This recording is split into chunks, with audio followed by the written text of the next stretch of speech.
सिंगरौली जिले में अवैध रेत खनन का भंडारण के खिलाफ हाल ही में की गई कार्रवाई अब खुद ही सवालों के घेरे में आ गई है। शासन चौकी क्षेत्र में खनिज विभाग ने बड़ी मात्रा में रेत जब्त करने का दावा किया, लेकिन कार्रवाई की पारदर्शिता और गंभीरता पर अब संदेह गहराता जा रहा है। बड़ा सवाल यह है कि जब इतनी बड़ी मात्रा में रेत जब्त की गई तो उसका मालिक कौन है।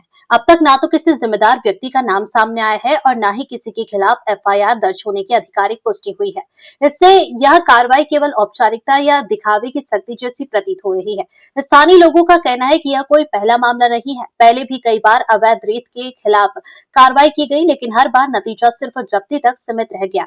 असली जिम्मेदारों तक न पहुंच पाने या जानबूझकर न पहुंचने की स्थिति ने प्रशासन की कार्यप्रणाली पर सवाल खड़े कर दिए हैं। क्षेत्र में कुछ नामों की चर्चा जरूर है जिन्हें इस अवैध कारोबार से जुड़ा बताया जा रहा है, लेकिन प्रशासन की चुप्पी इन चर्चाओं को और हवा दे रही है। इससे यह आशंका भी जताई जा रही है कि कहीं प्रभावशाली लोगों को बचाने की कोशिश तो नहीं हो रही है।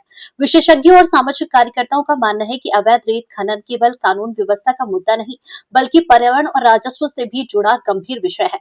लगातार हो रहे अवैध खनन से नदियों का अस्तित्व खतरे में पड़ रहा है और शासन को भारी आर्थिक नुकसान भी उठाना पड़ रहा है।